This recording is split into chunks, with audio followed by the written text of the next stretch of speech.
Well, I want to welcome those of you who are joining us online. Thank you for joining us. And those of you here in this room, it's great to see you. I want to start with a question. How many of you like to be invited to things? Depends on what it is, right? If someone says, I have Diamond Club seats for a baseball game, do you want to come? That's a good invitation, right? Baseball game, I'll be there, right? But then there's things like a time my wife and I were in Hawaii, and someone stopped us on the street and invited us to a free luau. Like free, right? Like food and Hawaiian culture, a free luau. All they asked in return was that we would go to one little tiny meeting. Oh, you so know where this is going, right? So we very naively went to this very long, very boring, very high-pressure meeting all about the glories of buying into a timeshare arrangement. I was in Hawaii, and I'm thinking, this is stupid. I'm wasting my time here. Well, Jesus has an invitation for you, and it's the good kind of invitation, not the bad kind. To be restored to mental, emotional, and spiritual strength. And the biblical word for being restored to strength is Sabbath.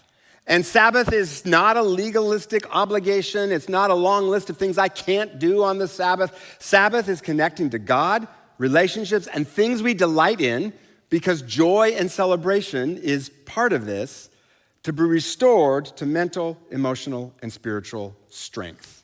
And not just restored to sit around and do nothing. No. Restored so that we can be the students, the worker, the parent, the friend that God created us to be. And when we participate with him in Sabbath, when we do that, he gives us power to change the world through him, power to be the people he's created us to be. Sabbath is about receiving spiritual power from Jesus. And I believe if we Sabbath with him, we will be different people and we will be a different church, walking more in his power and in his authority. And one of the places Jesus gives us this invitation is in Matthew chapter 11. And he says, come to me, all you who are weary and burdened, and I will give you rest. Take my yoke upon you and learn from me, for I am gentle and humble in heart, and you will find rest for your souls. For my yoke is easy and my burden is light. So let me take this one word or phrase at a time to really understand what Jesus is inviting us into. So first word, come. Okay, that's an invitation word. Right? And not to a timeshare presentation. That's like it's a personal invitation. And one of the great things about a personal invitation is it means somebody wants to be with you. Jesus is God in human form. He could be like hanging out, and there's like trillions of galaxies he could be hanging out in. He wants to hang out with you. And that just feels good. Come. Where? To me. The Bible says, better is one day in your courts than 1,000 elsewhere. And I don't know about you, but I am really good at going to the 1,000 elsewheres rather than to Jesus, right? So much of how we try to be restored or cope or deal with our lives is about escaping to one of those 1,000 elsewheres. Scrolling through social media to just numb out, or binge watching, or video games, or vacations, and some of those things are good things, and sometimes we really do need to escape, but Sabbath is not about escape. It's about being restored to strength. Now, some of you may have lots of time. I mean, you may have all kinds of days where you have nothing to do, but are you being restored? Because Sabbath is different than a day off, and only Jesus can really restore us. So he says, come to me. He doesn't say, come to my teachings. He doesn't say, come to my rules. He doesn't say, come to my theology. He says, come to me. Because when we connect with him and experience his presence, we can stop all our frantic striving. Because we realize that we don't always have to get the A+. I mean, maybe sometimes we do, but not always. We don't always have to kill it on that project at work. We don't have to be the most popular person ever to have worth or value. I saw a meme recently that plays off the saying, this isn't my first rodeo, which means I know how to do this, I've done it before, this isn't my first rodeo. Well, the meme said, I didn't realize I had to know everything by my second rodeo. That seems like a very low number of rodeos. And I think that gets at the pressure we feel to succeed and achieve. And achievement is a really good thing. Achievement is good unless we don't think we're valuable without it. The God of the universe thought you were valuable enough to die to pay the price for your sins. That's your worth. That's your value. When we come to him, we experience that. And that can never be taken away, right? Success can always be taken away. Our looks will be taken away. Although, I don't know, I think I get more handsome as the years go by. But for all y'all, right? Like, our looks definitely be taken away. Relationships, money, all the things we look to give us a sense of worth and value, they can all be taken away. But Jesus' love for you will never die, which is why he can restore us better than all the vacations in the world could ever do. Come to me, all you. And just in case you're wondering, in the original text, which was in Greek, what the Greek word there means, it means all, and that includes you. But Pastor, you don't know. No, you don't know the things I've done. You don't know the things I do that nobody knows about. No. Come to me all. That includes you. Sometimes maybe we don't feel like we're included in invitations because maybe growing up we got left out of a lot of invitations, or maybe still do. No, Jesus says this is for you. All you. Come to me, all you who are weary and burdened. And those are two different things. Sometimes we're just weary, tired, exhausted from work or school or obligations. Other times, though, we carry burdens. Grief over the loss of a loved one, fear of losing a job or relationship, financial problems, health problems, relationship problems. Jesus, those are burdens. And Jesus says, you've got burdens? You've got problems? Give them to me. Now, that raises the question, okay, how do I do that? Like, how do I actually connect with Jesus in a way where I actually feel his presence and not like I'm just talking to the air? Well, let me give you some suggestions. Okay, I find music, whether it's hymns or Christian music, I find that helps me a lot to connect with Jesus, so I listen to that. When I pray, I always just picture Jesus right next to me because he is, and I just talk normally, like I would to a friend. And then I listen for maybe those thoughts or a picture or a song lyric or a Bible verse or a memory that might pop into my head that might be Jesus speaking to me. On really bad days, my prayer life could accurately be described as whining in Jesus' presence, right? I just sort of sit there and whine, but he's right there. Sometimes I think physical gestures help. So sometimes if I'm feeling very burdened, I'll kind of picture whatever my problem is or whatever it is I'm worried about, and I'll just kind of picture it, holding it in my hands, and I'll go like this to Jesus. This is your problem. You deal with it. What do you want to do with it? And when I do that, I don't always feel Jesus' presence every single time, but often I will feel those burdens lift. Come to me, all y'all who are weary and burdened, and I will give. Notice, give. We don't have to earn this. We don't have to strive for this. This is a gift. I will give you rest. And in the original text, which was in Greek, the original Greek word there for rest, it actually literally means to stop. Stop doing something and rest. And in its noun form, it's related to the Greek word for child or someone on the lower rung of a ladder, so like maybe a low-level employee versus a supervisor or a manager. And so one of the nuances here in this verse in the original Greek is stop worrying about this, stop carrying this burden, stop because this is above my pay grade. Stop carrying a problem or a burden or worrying about something that is above my pay grade. So I'm just going to give this to Jesus. So I can stop fretting about it and be restored to strength to become more like Jesus and do the things he did and be like him and change other people's lives and with him heal the world. And in English, the word rest is also, it's the first part of the word restored. That's the name of our sermon series, restored, but the first part of that word is rest. You can't be restored unless you rest. Rest is also the first part of the word restaurant, which is a place we go to eat, to get new energy, to be restored. You also see it in the word restroom. Not sure what that means, but I find it interesting. And now you're going to spend the rest of the sermon trying to figure out, what does that mean? Come to me, all y'all who are weary and burdened, and I will give you rest. Take my yoke upon you. So a yoke, I grew up in farm country. So a yoke is what you use, it's a bar you use to hook two animals together so that they can work together.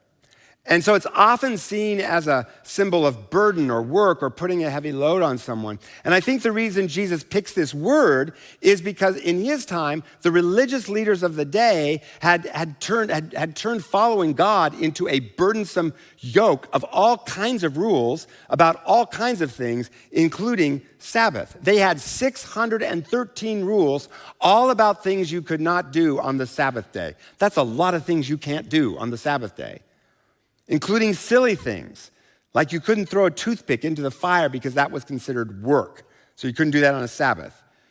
And right after the verses that we're looking at right here, the very next thing that happens is Jesus gets in trouble with the religious leaders because his disciples pick some grain to eat on the Sabbath because they're hungry.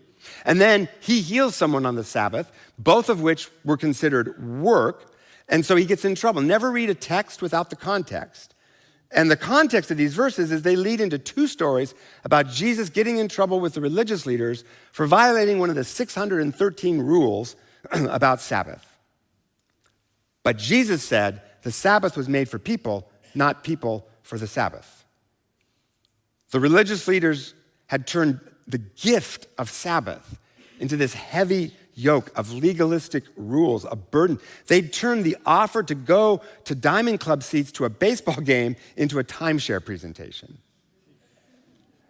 But the whole point of a yoke is not to make the work harder, but to make it easier. The field is easier to plow if you have two animals rather than one. That's why Jesus says, take my yoke upon you, not the yoke of religion. Be in relationship with me. Learn from me. Be my disciple. Disciple just means someone who is learning from Jesus to be like Jesus. Now, it's important. Notice, there's still a yoke. To take on Jesus' yoke means to do what he says to do. It means to follow him. But make no mistake. Make no mistake. Our choice is not whether or not we have a yoke. Oh, you're yoked to something. You're yoked to something, right? Achievement, yoked to a relationship without which you don't think you can be happy, yoked to pleasing others, yoked to how you look, yoked to money. We will be yoked to something. The question is, whose yoke? Jesus says, take on my yoke. Not your boss's yoke, not the yoke of social expectations or trying to be liked by everyone. Take my yoke, for my yoke is easy and my burden is light. And that image of two animals yoked together to pull the load, that's what Jesus wants us to see, right? What he's saying is, you are not alone. You're there with all your worries, your problems, your things, your issues. And Jesus says, here, yoke yourself to me. I will pull this load with you. And yoked to me, you can do anything. You can do anything. You can do anything when you're yoked to me. That's Sabbath. See, all those other yokes are like a timeshare presentation. They say they're for us, they say they're free, but really they want something from us. Netflix is designed to get your time, your attention, your money. A little bit of social media is fine, but be aware, every single one of those platforms is designed to make you and me an addict, so we have to use it carefully. They say they're for us, but really they're taking something from us. They're depleting us, which is why they don't really restore us. But not Jesus. Jesus is powerful. Jesus is strong. And here in this text, Jesus says, I am gentle and humble of heart. And part of being humble means he's not in this for himself. He's in it for you. He's focused on you, not him. Take on relationship with me, he says, and you will find rest. What kind of rest? Just like rest from a good nap? Way better, way deeper. You will find rest unto your souls. You will be restored to the person I made you to be, to do the things I've called you to do, and together you and I will change the world if you Sabbath in me to get spiritual strength from me. My oldest daughter lives in Florida. And she came home for Christmas. And when she walked in the door, she had not even set her suitcase down. And she said, do you want to ask me about my life? And I said, she was very charming about it. And I said, well, yeah, but why don't you set your suitcase down and why don't we go into the kitchen? And so she did, and we went to the kitchen. And like 2 minutes later, she said, do you want to ask me about my life now? And I said, what do you want to tell us? And so she said, I'm in a relationship. And I said, a relationship or a situationship? Because some of the guys she's dated, it's been a little situationship. And she said, no, a relationship. And so I immediately said, what's his name? What's his name? And she told me, and right in front of her, I immediately started to cyber stalk him, like Instagram, right? Like look up, what are his pictures? Who's this guy? What's he like? He'd only posted like 10 pictures, so I couldn't actually figure out who he was. Well, a few weeks ago, we visited her in Florida, and I was really eager to meet the boyfriend, which we did, and I really liked him. Like, she told me that to ask her out for Valentine's Day, he brought her roses, and he wrote a really nice card, and all these romantic things that I don't do for my own wife, but I like that he did it for her, right? And I was like, I love this guy. I love this guy. Why? Because he was focused on her.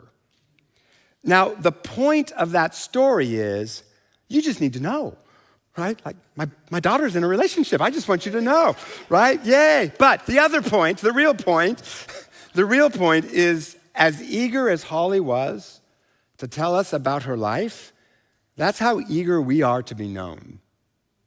And as eager as I was to hear all about it and know who this boyfriend was, that's how eager Jesus is to be with you.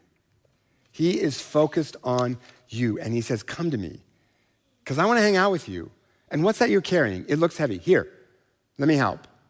Let me come alongside of you, and you will be restored all the way through, bone deep, down to your soul. Now, as we have been saying these last couple of weeks, everything in our culture works against Sabbath. Like everything in our culture pushes against it, and so it's hard to do. So the action step is not just immediately go out there and have Sabbath. You can't do that all at once. So we're gonna do this with building blocks, right? Just kind of step at a time. And the last 2 weeks we said just get prepared. This week's action step is the word I mentioned earlier, the Greek word for the word rest, which is to stop. What's one thing, just pick one, okay, overachieving Eastsiders, just what's one thing you can stop for a whole day this week and use that time instead to connect with Jesus, family, friends, activities that restore you. And on this slide, we've made a few suggestions. You may have other ideas of your own. For a whole day, stop work, homework, errands, chores, anything that causes you to hustle. Or maybe you want to stop technology of some kind, screens, news, email, social media, scrolling. Or maybe stop shopping, overspending, consumerism for a day. You may have other ideas for you. One day this week to stop something and be restored. There's a woman in our church whose husband died a number of years ago, 2 months before Christmas. And as Christmas approached, she was working really hard to make it normal. She'd invited her adult children and her extended family over for Christmas Eve dinner. And she said she kept from breaking down completely by just staying busy with all the preparations, basically exhausting herself. She was running, one of the thousands of elsewheres she was running to was just activity and preparation and busyness to kind of cope with the grief of losing her husband. Well, on the morning of Christmas Eve, she was exhausted, but she forced herself out of bed and went to get the groceries for the meal that night. And at the store, she was standing in line in the checkout line, and she started to sob uncontrollably. Just right there, just started to cry. I'll pick the story up in her words. This is what she said. She said, I felt this heavy darkness come over me. All I wanted to do was go home and go to bed for the rest of the day, maybe forever. So after making everyone in the store very uncomfortable with my crying, I got in my car and drove home asking God how in the world I could get through the day, let alone the rest of my life. And then the strangest thing happened. As I approached the gas station where I always get my gas, I heard a voice in my head and felt a tug that I needed to stop and get gas. Well, that was the last thing I wanted to do. I was on my way to bed and the gas tank was over halfway full. And I remember thinking, this is ridiculous. I don't need gas, but the nudge kept getting stronger. So I pulled in, mumbling under my breath how stupid this was, put my credit card in the pump, and for the only time in my life, the machine said there was something wrong with my card and I'd have to go into the office. All I could think was, I don't want to be here in the first place. Whose joke is this? I went inside, and there was a woman I'd never seen before or since. She took my card, told me that the pump would work. So I went out and filled my tank, and when I went back in to get my card, she touched my hand in a way that made me stop. There's that word. In a way that made me stop. And looked at me like no one has ever looked at me, straight into my soul, and she said, "Someone loves you so much," and smiled the most heavenly smile I'd ever seen. I suddenly felt that overwhelming physical feeling of darkness begin to lift, and Jesus' love flow into me as I choked out a tearful thank you and left. But when I got home, I did not go to bed. I was energized and looking forward to my time with family and friends to celebrate Christ's birth. I was able to let go of my to-do list, stop striving frantically to try to make Christmas perfect, and instead focus on Jesus and my family. And we had a very special Christmas as we all held close and remember our times with my husband. I never saw that woman before or ever again, and that gas station is usually closed that hour of the morning, so it was weird that it was even open. I know Jesus took me to that gas station to meet a messenger that he'd sent to let me know that I was loved and would never have to face my pain alone. He was always with me. That's Sabbath. She was running to busyness to escape her burdens and her grief, but Jesus invited her through a stranger to come to him. Experience his love in a way that eased her pain. He put his yoke around her and said, "Hey, this burden, it's too much for you. Let me help you carry this," which helped her stop all the frantic efforts to make Christmas perfect and instead spend a day with him and family and be restored and strengthened.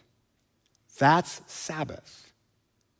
So this week, stop something and use that time that you'd have spent on that thing connecting with Jesus or relationships or activities that delight you so that you can be restored down to your soul and given spiritual power from on high. To close, I'm going to read this passage again, but this time I'm going to read it using the paraphrase that's in the Message version of this text, because sometimes fresh language helps us hear it differently. So listen again. This is Jesus' invitation to you. Are you tired, worn out, burned out on religion? Come to me. Get away with me and you'll recover your life. I'll show you how to take a real rest. Walk with me, watch how I do it. Learn the unforced rhythms of grace, and I won't lay anything heavy or ill-fitting on you. Keep company with me, and you will learn to live freely and lightly. That is Jesus' invitation to you. So will you RSVP? Jesus, only you can make it so. Our rest, ultimate rest, has to be in you. So Lord, this week, help us to identify something that we cannot do for a whole day, and instead use that time connecting with you and relationships and activities that restore us. Jesus, help us to do that. Help us to be people that Sabbath well with you so that we are rested and not hassled, so that we are at peace, not in conflict with ourselves and with others, and so that we have power from you to be who you call us to be and do what you call us to do. Lord, we lay all of it down at your feet because we know that you are a friend with whom in whom we can confide, and we know that you help us carry every burden. So we give it all to you, Jesus. In your name, amen.